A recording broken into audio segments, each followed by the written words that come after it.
श्री शिवाय नमस्तुभ्यम हर हर महादेव। देखिए दोस्तों, आप सभी जानते हैं कि अभी सावन का बहुत ही विशेष महीना चल रहा है और सावन के इसी महीने में दिनांक 9 अगस्त को ही नाग पंचमी का बहुत ही विशेष दिन और इस दिन किए जाने वाले आपको बहुत ही सुंदर से उपाय करने हैं। देखिए, यदि आपके घर में बहुत ज़्यादा परेशानियां चल रही हैं, यदि आपके घर में धन की समस्याएं लगातार बनी रहती हैं, किसी भी प्रकार के आपके कार्य रुके हुए हैं, पूर्ण नहीं हो पा रहे हैं, तो इस दिन आपको कुछ विशेष उपाय अवश्य ही करने चाहिए जो कि आपको भगवान भोलेनाथ और माता पार्वती का आशीर्वाद प्राप्त करवाते हैं। इसी के साथ में दोस्तों, कुछ लोगों का प्रश्न रहता है कि क्या हम ऐसा उपाय भी कर सकते हैं जिससे कि अगर हमारे घर में बार बार नाग देवता प्रवेश करते हैं, तो दोस्तों इस समस्या के लिए भी गुरुदेव ने नाग पंचमी पर ही किया जाने वाला बहुत ही सुंदर सा उपाय बताए हैं जो कि आपको केवल नाग पंचमी पर ही करना होता है। और इस उपाय को करने के बाद आपके घर में भी कभी नाग देवता प्रवेश नहीं करेंगे। तो चलिए दोस्तों, जान लेते हैं इस नाग पंचमी पर किए जाने वाले पहले महा उपाय के बारे में। यह उपाय बहुत ही खास है। इस उपाय से भगवान शिव और माता पार्वती बहुत अधिक प्रसन्न होने वाले हैं और यह उपाय विशेषकर 5 फूलों वाला उपाय है। हम आपको 5 तरह के अलग अलग फूल बताने वाले हैं और यदि आप इन 5 फूलों में से मात्र एक फूल भी इस नाग पंचमी पर शिवलिंग पर अर्पित कर देते हैं तो भगवान शिव और माँ पार्वती दोनों आपसे बहुत अधिक प्रसन्न होते हैं। तो सबसे पहले तो आप इन 5 फूलों को जान लीजिए।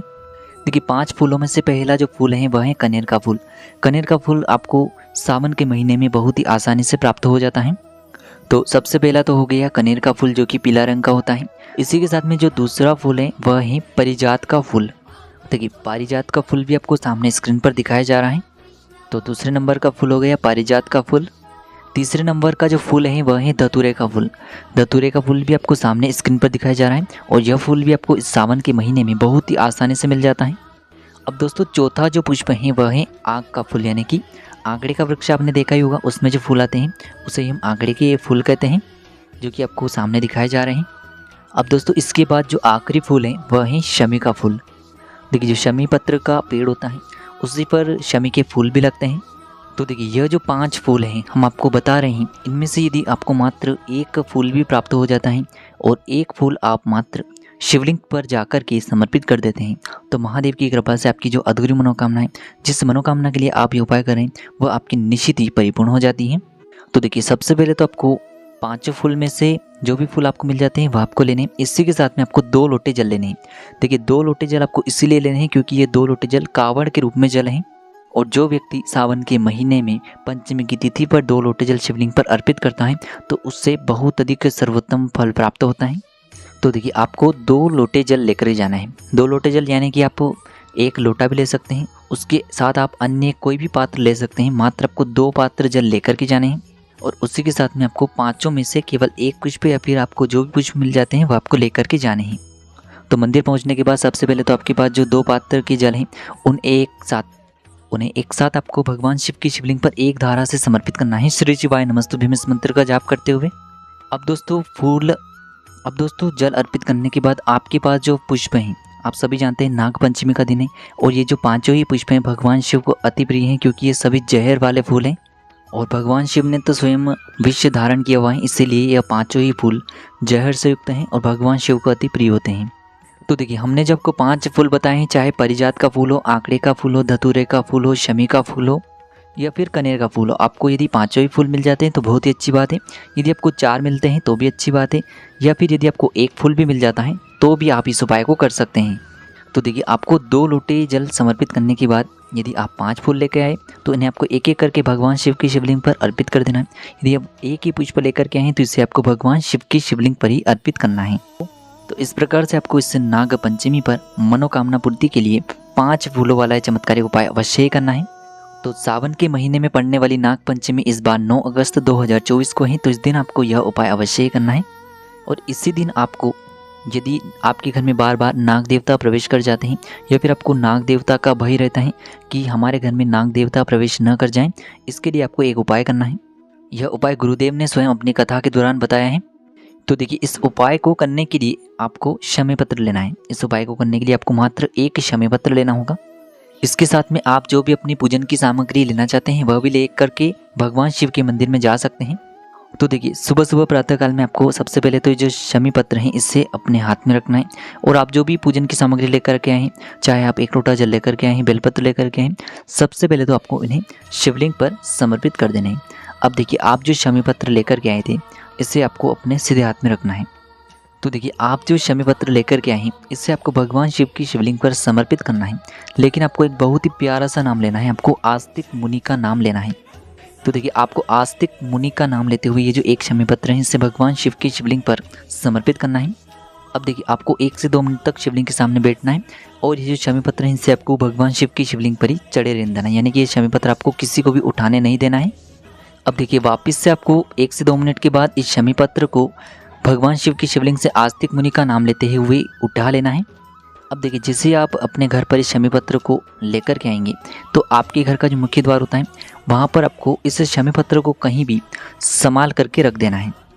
अब देखिए जब भी आप ये जो शमी पत्र हैं इसे अपने मुख्य द्वार के वहाँ पर रखेंगे तो आपको भगवान शिव की 5 पुत्रियों का नाम अवश्य लेना है। जया, विशारा, शामली वाली, दोतली और देव, इन 5 का नाम अवश्य ही लेना है। यानी कि जब भी आप अपने मुख्य द्वार पर इस शमी पत्रों को रखेंगे तो आपको भगवान शिव की इन 5 पुत्रियों का नाम अवश्य लेना है, क्योंकि ये 5 ही पुत्रियाँ आपके मुख्य द्वार पर नाग देवता से आपकी रक्षा करेंगी। तो देखिए आपको कहाँ पर रखना है, आपके घर का जो मेन गेट होता है, मुख्य द्वार होता है, वहाँ पर आपको इस शमी पत्र को रखना है। तो देखिए आप इस शमी पत्र को अपने घर के मुख्य द्वार के अंदर की तरफ भी रख सकते हैं, बाहर की तरफ भी रख सकते हैं। तो इस प्रकार से आपको यह उपाय करना है। इस उपाय को करने के बाद आपको कभी भी नाग देवता के दर्शन नहीं होंगे। अब दोस्तों हम जान लेते हैं पंचमी की तिथि पर, यानी कि नाग पंचमी की तिथि पर किए जाने वाले तीसरे महा उपाय के बारे में। देखिए यह उपाय विशेषकर हरि ओम जल वाला उपाय है और यह उपाय आपको तभी करना चाहिए जब आपके घर में बहुत अधिक रोग और बीमारियां फैल रही हो, या फिर किसी के भी गर्भ से जुड़ी हुई समस्या आ रही है, यानी कि किसी का भी गर्भ नहीं ठहरा है, तब भी उसको यह उपाय करना है। तो हरि ओम वाले जल का यह उपाय आपको किस प्रकार से करना है ताकि आपके घर की जो भी परेशानियां हैं वह सभी समाप्त हो सकें। तो देखिए इस उपाय को करने के लिए आपको सबसे पहले तो 1 लोटा शुद्ध जल लेना है और इसी के साथ में आपको एक प्यारी सी और सुंदर सी बेलपत्री लेनी है। तो देखिए भगवान शिव के मंदिर में पहुंचने के बाद सबसे पहले तो आपके पास जो एक बेलपत्री है इसे आपको भगवान शिव की शिवलिंग पर, जहाँ देवी माँ अशोक सुंदरी जी का स्थान होता है, वहाँ पर आपको ये बेलपत्री समर्पित करनी है। बेलपत्री आपको इस प्रकार से समर्पित करनी है कि जो उसकी चिकनी साइड है वह शिवलिंग से स्पर्श रहेगी, डंडी वाला भाग जो है वह जलाधारी की तरफ रहेगा। इस प्रकार से आपको ये जो बेलपत्री है इसे भगवान शिव की शिवलिंग पर माता अशोक सुंदरी वाले स्थान पर समर्पित करना है। माता अशोक सुंदरी का स्थान शिवलिंग के बिल्कुल बीच में होता है, उसी स्थान पर आपको बेलपत्री अर्पित करनी है। अब देखिए आपके पास जो 1 लोटा शुद्ध जल है इससे से आपको हरि ओम जल का उपाय करना है, तो इसे आपको बहुत ही ध्यान से समझना है। तो देखिए आपके पास जो जल है इसमें से आपको थोड़ा थोड़ा करके जल समर्पित करना है, यानी कि आपको 4 से 5 स्थानों पर यह जल समर्पित करना होगा। इस उपाय को करने के लिए सबसे पहले तो आपके पास जो जल का पात्र है इसमें से आपको थोड़ा सा जो जल है वह आपको माता अशोक सुंदरी वाले स्थान पर समर्पित करना है, यानी कि आपने जो बेलपत्री समर्पित की थी सबसे पहले आपको थोड़ा सा जल माता अशोक सुंदरी वाले स्थान पर समर्पित करना है। अब ये जो जल की धार है ये टूटनी नहीं चाहिए और इस जल की धार को आपको लेकर के जानी है शिवलिंग पर, जहाँ भगवान गणेश जी का स्थान होता है, वहाँ पर आपको इस जल की धार को लेकर के जानी है। फिर वापस से आपको ये जो जल की धार है इसे लेकर के आनी है माता अशोक सुंदरी वाले स्थान पर। फिर यहाँ पर जल अर्पित करने के बाद आपको इसे लेकर के आनी है भगवान श्री कार्तिकेय जी वाले स्थान पर। फिर अंत में आपको वहाँ से ये जो जल है इसे लेकर के जाना होगा भगवान शिव के शिवलिंग पर, यानी कि जल की जो धार है वह टूटनी नहीं चाहिए और आपको यह जल इस प्रकार से समर्पित करते हुए हरि ओम जल वाला चमत्कारिक उपाय कर लेना है। जब भी आप यह जल शिवलिंग के ऊपर समर्पित करेंगे तो एक धारा से आपको जितना भी जल बचा हुआ है इसे पूरा भगवान शिव के शिवलिंग पर ही समर्पित कर देना है। अंत में आपको भगवान शिव से प्रार्थना कर लेनी है, यदि आपके घर में कोई भी रोग है, बीमारी है तो उनके लिए आपको प्रार्थना कर लेनी है, या फिर जिस भी प्रकार के संकट और समस्या आपके जीवन में चल रही है तो उन्हें दूर करने के लिए आपको महादेव जी से प्रार्थना कर लेनी है। तो यह होता है हरि ओम जल का उपाय और इस हरि ओम वाले जल से हम भगवान शिव की शिवलिंग पर हरि ओम का निर्माण करते हैं। तो यह था हरि ओम का जल, जिसे आपको इस सावन मास की नाग पंचमी पर अवश्य करना है। तो इस प्रकार से नाग पंचमी पर किए जाने वाले हमने आपको 3 महा उपाय बताए हैं। जो भी आपकी समस्या के लिए उचित हैं उसे आप कर सकते हैं। श्री शिवाय नमस्तुभ्यम, हर हर महादेव।